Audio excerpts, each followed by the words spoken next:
Sa lahat po ng mga stakeholders, direktor at sa buong staff ng Navotas City Hospital, nais ko lang po ipaabot ang aking taus-pusong pasasalamat sa inyong hindi matatawarang paglilingkod sa ating mga kababayan at pati na rin po sa ating mga karatig lungsod na nangangailangan ng inyong pagkalinga at kadalubhasaan. Nais ko rin pong pasalamatan ang ating mga barangay health workers na sandigan po ng ating mga kababayan sa kanilang mga pang-araw-araw na pangangailangang pangkalusugan. Nakikita ko po ang gawa ng Diyos sa serbisyong handog ninyo sa inyong mga kapwa. Kalooban nawa kayo lagi ng ating may kapal ng malakas na pangangatawan at patnubayan sa inyong araw-araw na mga desisyon para sa kaligtasan at kalusugan ng inyong mga pasyente at parokyano.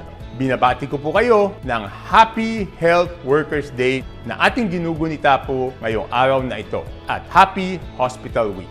God bless po!